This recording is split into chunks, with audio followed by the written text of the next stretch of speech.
E aí, galerinha? Joinha? Hoje veremos um dos meus temas preferidos, a Grécia Antiga.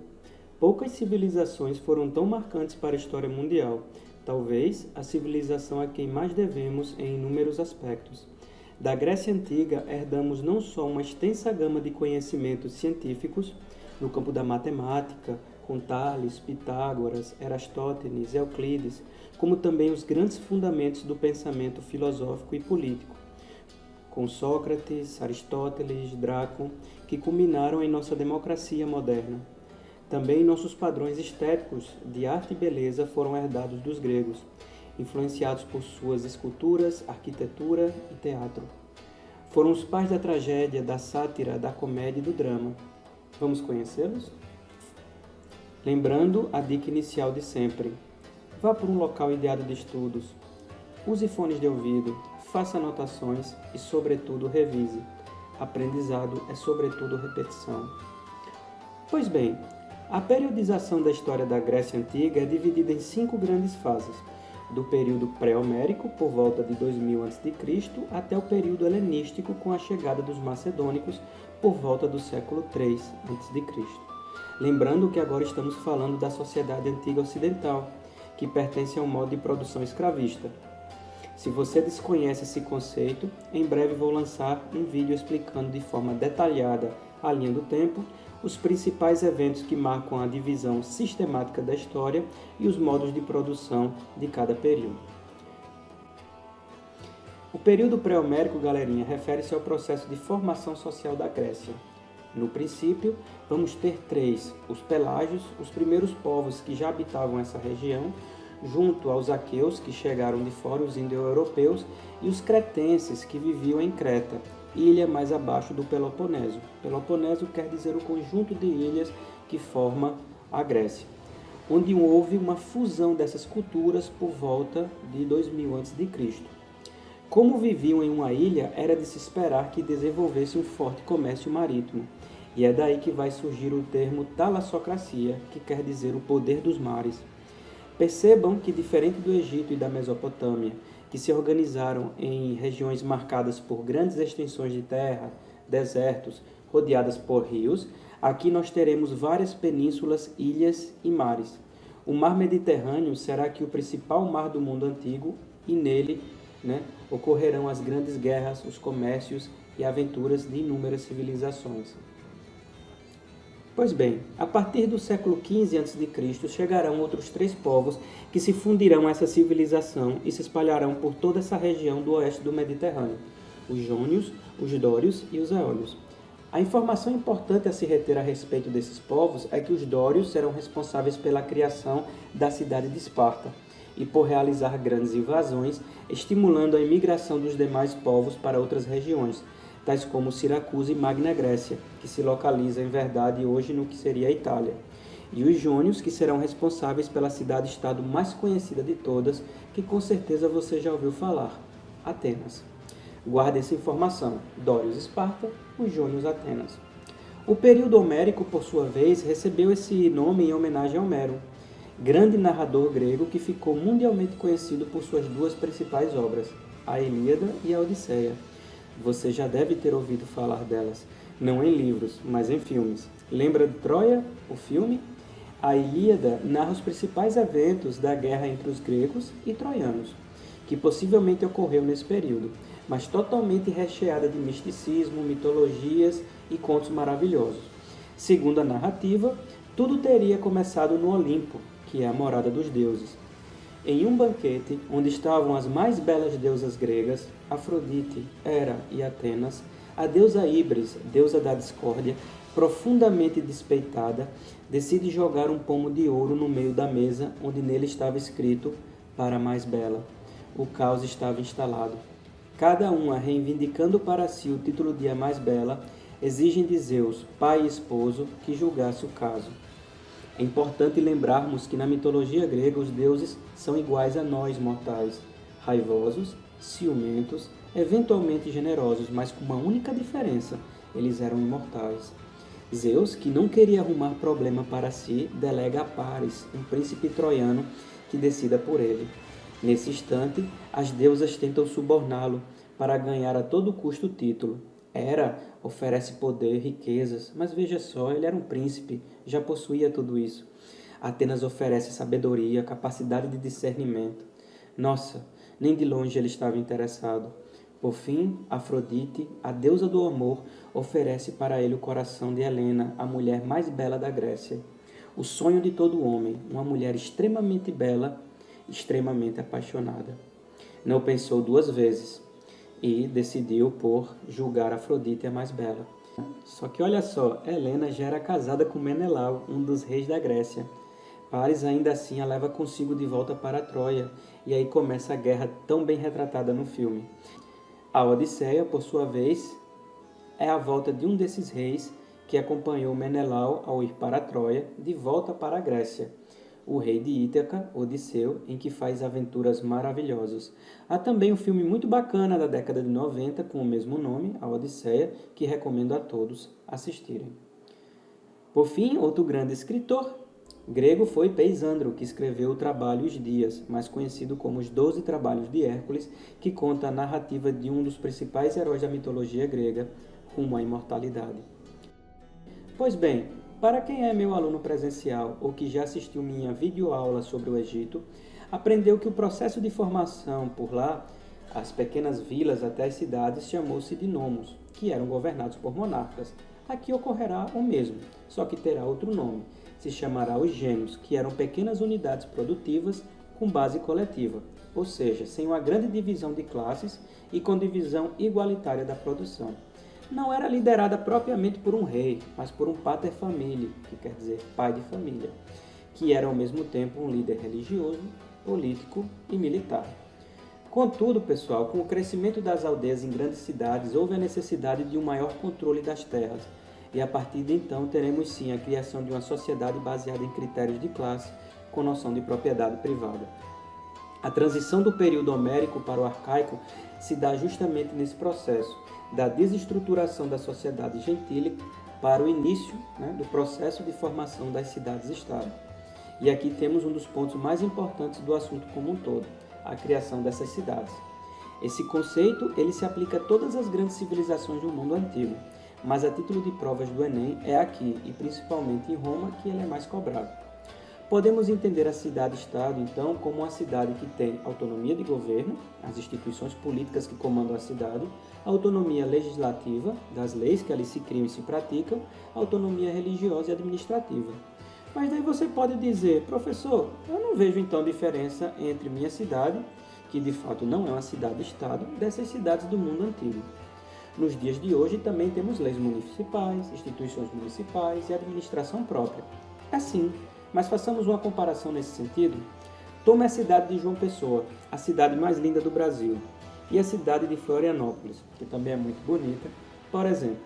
Ambas possuem suas próprias leis internas e instituições, câmaras municipais, legislativas, prefeitura, não é verdade?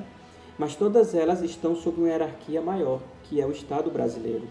Por em cima do governo da cidade está o governo de seus respectivos estados, Paraíba e Santa Catarina.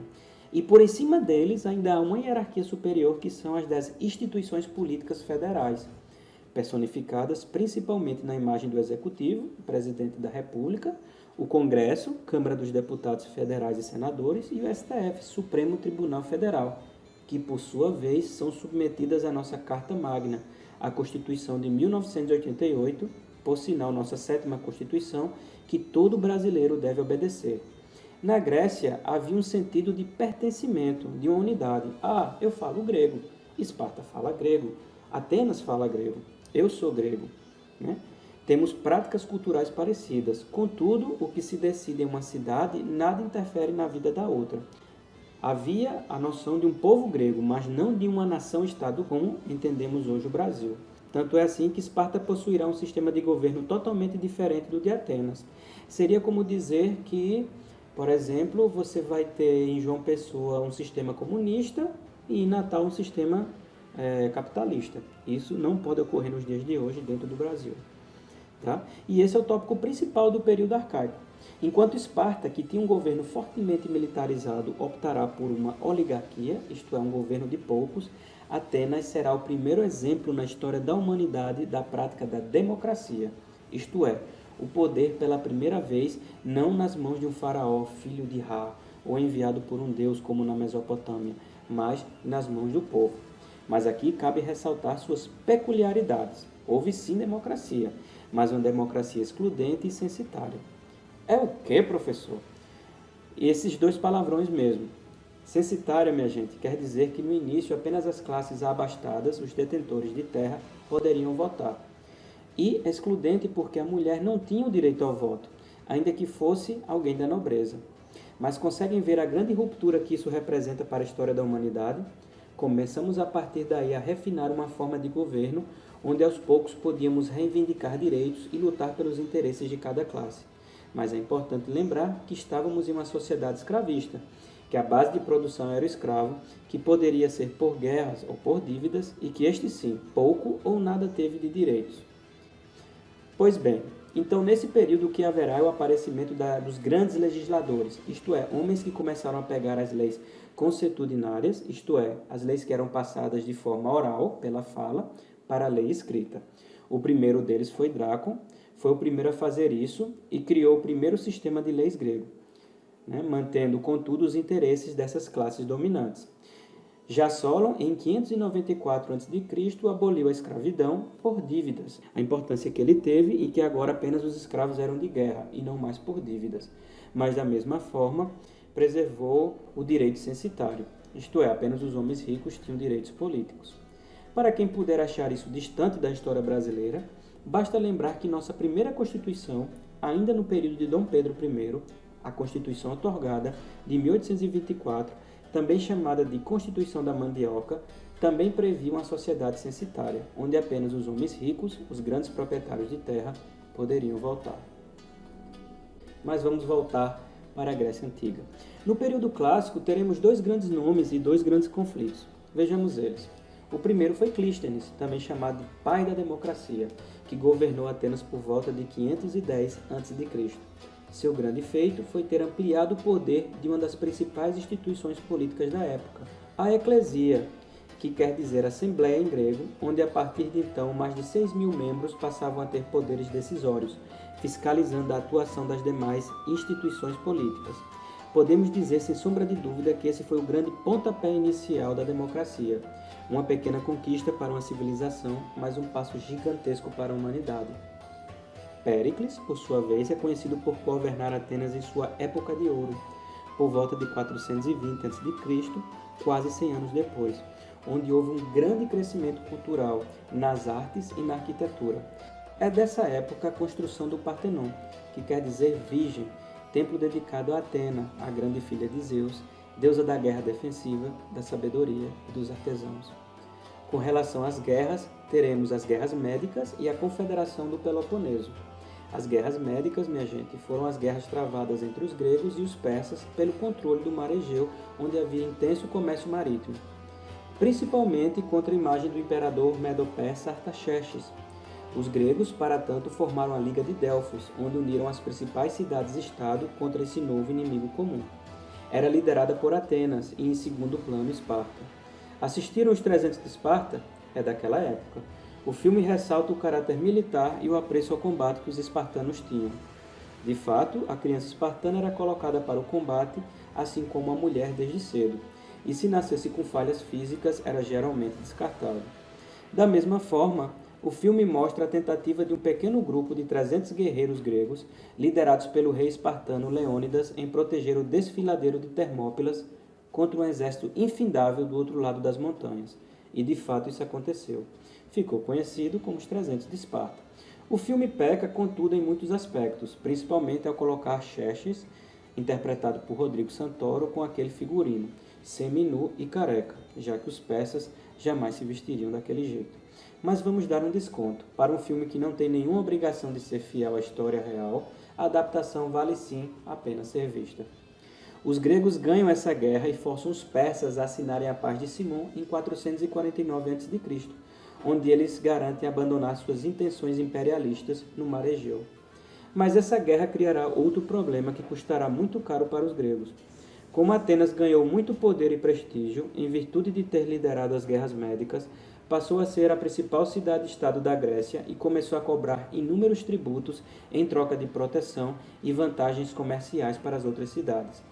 Isso desagradou imensamente Esparta, que, opondo-se a esta prática imperialista de Atenas, organizou a Confederação do Peloponeso e iniciou uma guerra interna. A consequência dela será o enfraquecimento das cidades-estado grega e a invasão e domínio dos macedônicos, o último e mais fácil período desta aula.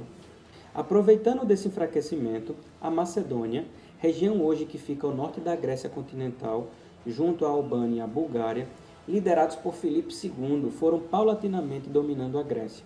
Mas o esplendor desse período ocorrerá em verdade com seu filho, Alexandre Magno, que, tendo sido educado por Aristóteles, assimilou vários valores da cultura grega. Morreu cedo, aos 33 anos, mas deixou um legado gigantesco.